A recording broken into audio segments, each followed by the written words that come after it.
Assalamualaikum warahmatullahi wabarakatuh. Perkenalkan, nama saya Ica Nur Laila dengan NIM 2102472 dari kelas 1 BPGSD. Di video kali ini saya akan menjelaskan materi mengenai psikologi pendidikan dan bimbingan dari pertemuan 1 sampai 7 dengan dosen pengampu Dr. Andes Haji Acep Ruswan MPD dan Ibu Giani Kawanti SPSI MPD. Pokok pembahasan pertama mengenai pengertian psikologi pendidikan, sejarah psikologi pendidikan, dan ruang lingkup psikologi pendidikan. Psikologi pendidikan adalah cabang dari ilmu psikologi yang mempelajari tentang cara manusia belajar dalam psikologi pengajaran, intervensi pendidikan, pendidikan pengaturan, dan psikologi sosial di dalam sekolah yang mana sebagai organisasi.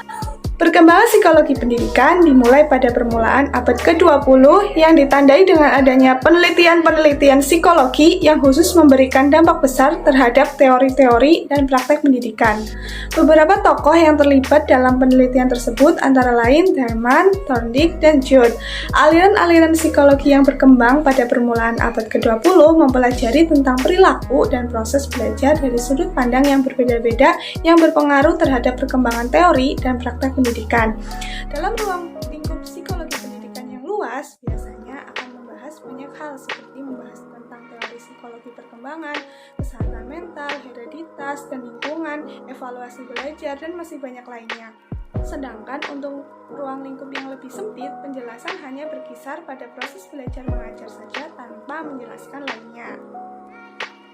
Selanjutnya mengenai teori-teori dalam pendekatan psikologi pendidikan.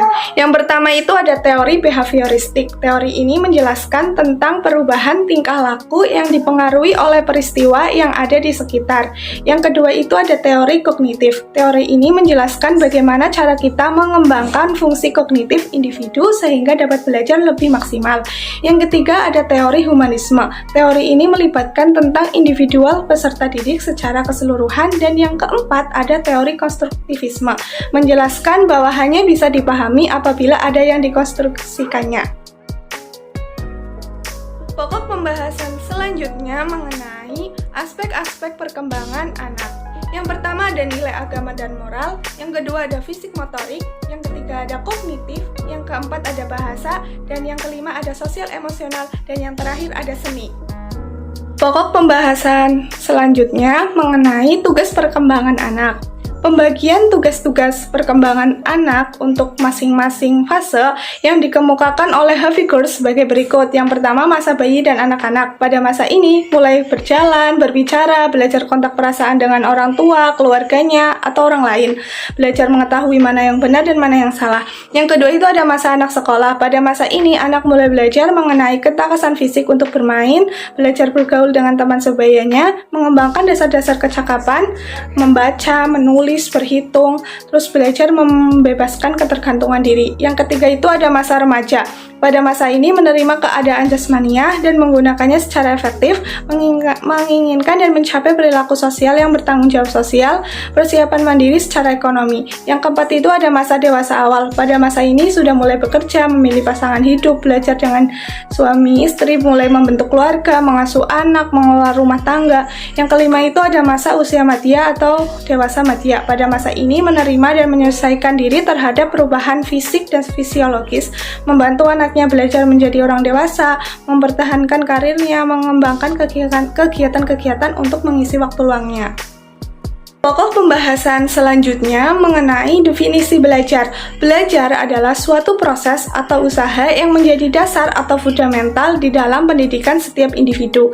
Dengan adanya belajar, setiap individu mengalami berbagai perubahan baik dalam tingkah laku, pengetahuan, pola pikir, keterampilan, dan hal-hal lainnya. Pokok pembahasan selanjutnya mengenai ragam pendekatan belajar. Pendekatan belajar merupakan sebuah visi dan pola pikir seseorang pendidik pada aktivitas belajar yang mana visi tersebut dipakai untuk membuat lingkungan belajar yang ideal sesuai dengan apa yang diinginkan pendidik. Adapun macam pendekatan belajar antara lain pendekatan konseptual, pendekatan konstruktivisme, pendekatan deduktif, pendekatan induktif, pendekatan konsep, dan pendekatan proses. Sekian dari saya, mohon maaf jika jika ada salah kata. Terima kasih. Wassalamualaikum warahmatullahi wabarakatuh.